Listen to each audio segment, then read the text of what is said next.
Hi everyone. Welcome to another episode of The Wise Fool. I'm so happy you joined us. This is Mickey, and today I will be telling the story of the wise girl. There was once a girl who was wiser than the king and all his counselors. There never was anything like it.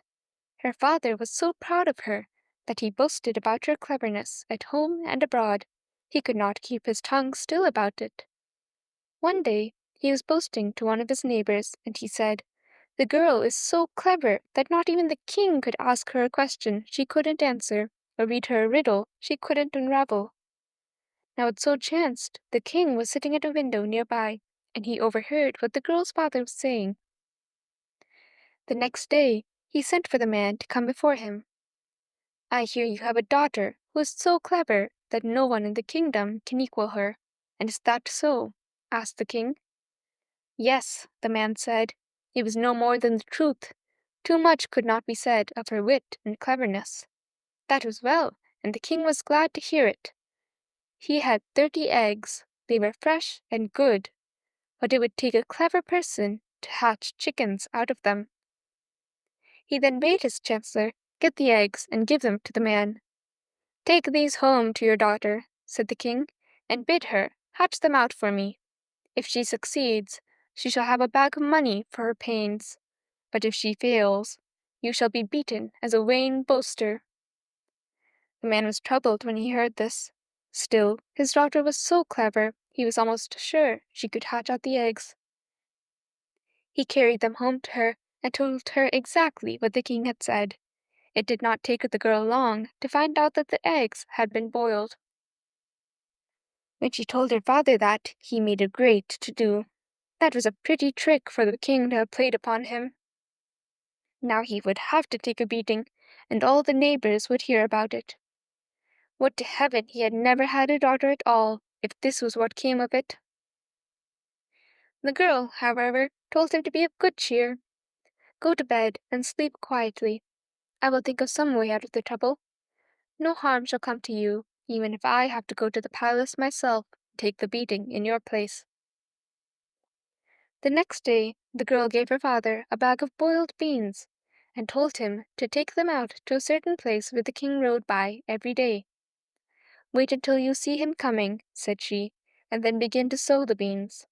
At the same time he was to call out so loudly that the king could not help but hear him. The man took the bag of beans and went out to the field his daughter had spoken of. He waited until he saw the king coming, and then he began to sow the beans, and at the same time to cry aloud, "Come sun, come rain! Heaven grant that these boiled beans may yield me a good crop." The king was surprised that anyone should be so dumb as to think boiled beans would grow and yield a crop. He did not recognize the man, for he had only seen him once, and he stopped his horse to speak to him. "My poor man," said he, "how can you expect boiled beans to grow? Do you not know that is impossible?" "Whatever the king commands should be possible," answered the man. "And if chickens can hatch from boiled eggs, why should not boiled beans yield a crop?" When the king heard this, he looked at the man more closely, and then he recognized him as the father of the clever daughter. "You have indeed a clever daughter," said he. "Take your beans home and bring me back the eggs I gave you." The man was glad when he heard that, and made haste to obey. He carried the beans home, and then took the eggs, and brought them back to the palace of the kings. After the king had received the eggs, he gave the man a handful of flax. "Take this to your clever daughter," he said, "and bid her make for me within the week a full set of sails for a large ship. If she does this, she shall receive the half of my kingdom as a reward. But if she fails, you shall have a beating that you will not soon forget." The man returned home, lamenting his hard lot. "What is the matter?" asked his daughter. "Has the king set another task that I must do?" Yes, that he had. Her father showed her the flax the king had sent her, and gave her the message. "Do not be troubled," said the girl. "No harm shall come to you. Go to bed and sleep quietly, and tomorrow I will send the king an answer that will satisfy him." The man believed what his daughter said. He went to bed and slept quietly. The next day, the girl gave her father a small piece of wood. "Carry this to the king," said she. "Tell him I am ready to make the sails, but first let him make me of this wood a large ship so that I may fit the sails to it." The father did as the girl bade him, and the king was surprised at the cleverness of the girl in returning him such an answer. "That is all very well," said he, "and I will excuse her from this task. But here is a glass mug. Take it home to your clever daughter. Tell her it is my command that she dip out the waters from the ocean bed, so that I can ride over the bottom dry shod. If she does this, I will take her for my wife. But if she fails, you shall be beaten within an inch of your life." The man took the mug and hastened home, weeping aloud and bemoaning his fate. "Well, and what is it?" asked his daughter. "What does the king demand of me now?" The man gave her the glass mug and told her what the king had said. "Do not be troubled," said the girl. "Go to bed and sleep in peace. You shall not be beaten, and soon I shall be reigning as queen over all this land." The man had trust in her. He went to bed and dreamed he saw her sitting by the king, wearing a crown. The next morning the girl gave her father a bunch of wool. "Take this to the king," she said. "Tell him that you have given me the mug, and I am willing to dip the sea dry. But first, let him take this wool and stop up all the rivers that flow into the ocean." The man did exactly as his daughter instructed him. He took the wool to the king and repeated what she had said word for word. Then the king saw that the girl was indeed a clever one, and he sent for her to come before him. She came just as she was, in her homespun dress and her rough shoes, and with a cap on her head. But for all her mean clothing, she was as pretty and fine as a flower, and the king was not slow to see it. Still, he wanted to make sure for himself that she was as clever as her messages had been. "Tell me," said he, "what sound can be heard the furthest throughout the kingdom?"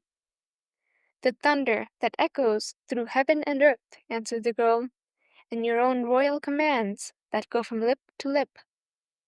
This reply pleased the king greatly. "And now tell me," said he, "exactly what is my royal scepter worth?" "It is worth exactly as much as the power for which it stands," the girl replied.